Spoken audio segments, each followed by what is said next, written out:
So I teach on a module which is designed for second-year undergraduate students, and this module involves a field trip to the 𝗶𝗁 in northwest Scotland, which is a lovely area and full of amazing metamorphic and igneous geology, which is what the module focuses on.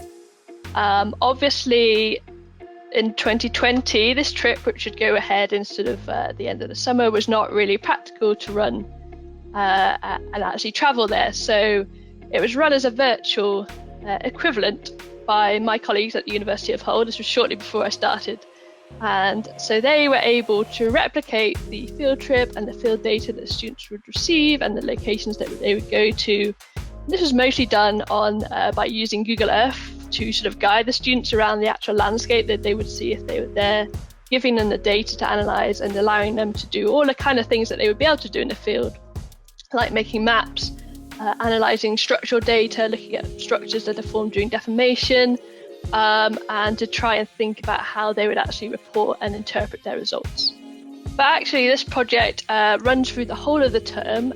It's followed up by work in the classroom using microscopes, looking at thin sections which are taken from samples from the 𝗁𝗁. And the students have to design a research project, look at these thin sections, choose which thin sections they use, and they have to write a series of other reports and make posters to actually tie together their interpretations from the field, from the microscope, and also some extra geochemical data that we provide for them. So when I arrived in the middle of term, I actually was very grateful to find that my colleagues have had the foresight to actually digitize our set of thin sections with Axioscan, working with Richard, and therefore I had to start teaching the metamorphic part of this module and set up the sort of thin section practicals associated with that.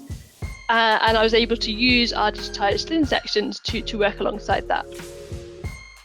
One of the real benefits of using these digitized thin sections are that by having this whole set of thin sections, we can really give students the same kind of experience. It's not just showing them a scan that's kind of a second best option to go away and use at home.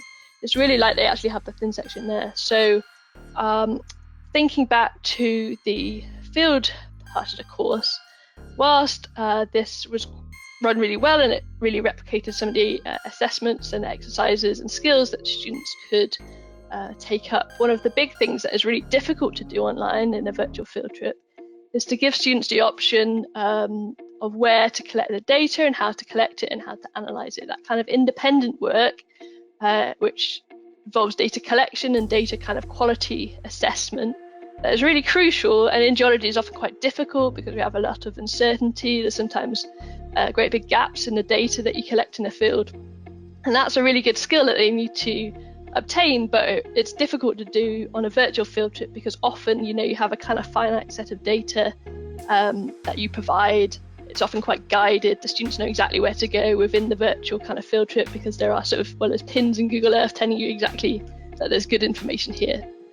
But having this follow-up project using thin sections is another way of trying to test that, because the students have to come up with their own research question.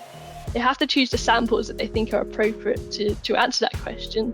And of course, within the thin section itself, within that sample, they have to choose what evidence can they actually see in that mineralogically and structurally that will actually help them answer that question too. So by having Axioscan there, our Axioscan digitized thin section set, we are able to allow our students to do all of those processes exactly the same. So they work with the thin section pretty much like they would be working with it in the classroom. And they can also have the benefit, of course, of producing some really nice images from that